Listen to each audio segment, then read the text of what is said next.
Big ബോസിൽ ഇപ്പോൾ ചർച്ചാ വിഷയം നെവിനാണ്. നെവിൻ ഈയിടെ കാണിക്കുന്ന തോന്നിയാവാസങ്ങൾ ചില്ലറയൊന്നുമല്ല. നല്ലൊരു മത്സരാർത്ഥിയായിരുന്നു. എന്നാൽ ഇപ്പോൾ കുറച്ചായിട്ട് വെറും കൂതറ എന്ന് പറഞ്ഞ പോരാ, അത്രയും തോന്നിയാവാസം കാണിക്കുന്ന ഒരു നെവിനെയാണ് നമുക്ക് കാണാൻ പറ്റിയത്. അപ്പോൾ ഇതിനെതിരെ അഖിൽ മാരാർ ഭയങ്കരമായിട്ട് വിമർശിച്ചു വന്നിരിക്കുന്നു. എന്നാൽ ഇതിനപ്പുറത്ത് രജിത് കുമാർ ആണെങ്കിൽ അഭിനന്ദിച്ചു വന്നിരിക്കുന്നത്.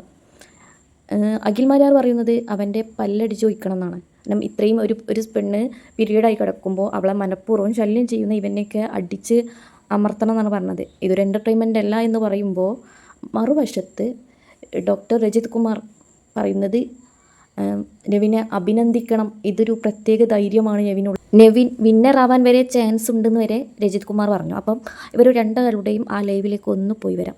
അപ്പം നെവിനെ കുറിച്ച് നിങ്ങളുടെ അഭിപ്രായം കമൻറ്റ് ചെയ്ത് മറക്കില്ലേ. അപ്പോൾ ബിഗ് ബോസിൽ ഇന്നൊരു അടിപൊളി സീൻ കാണാൻ പറ്റി.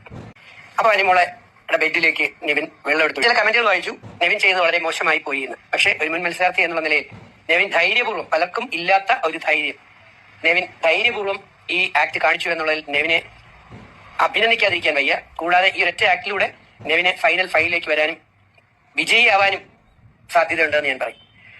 ജയിക്കുന്നുണ്ടെന്നുണ്ടെങ്കിൽ സന്തോഷപൂർവ്വം അനുമോളുടെ വിജയത്തെ ഞാൻ അംഗീകരിക്കും. അതായത് നിന്നെ കണ്ടുള്ള അലവലാദികളെ സപ്പോർട്ട് ചെയ്യുന്ന, പരമനാറികളെ സപ്പോർട്ട് ചെയ്യുന്ന, സ്വന്തം കാര്യം മാത്രം നോക്കി ജീവിക്കുന്ന, സമൂഹത്തിന് യാതൊരു പ്രയോജനമില്ലാത്ത എവിടെയെങ്കിലും കിടക്കുന്ന അലവലാദികൾ കാണിക്കുന്ന വിവരക്കേടുകളെ എന്റർടൈൻമെന്റ് ആണെന്ന് കരുതി കൊണ്ടു നടക്കുന്ന നിന്റെ പെങ്ങളോടോ നിന്റെ അമ്മയോടോ ഇവൻ കാണിക്കുന്ന പരിപാടി കാണുമ്പോഴേ നിങ്ങൾക്ക് എന്റർടൈൻമെന്റ് ആണെന്ന് തോന്നത്തുള്ളൂ.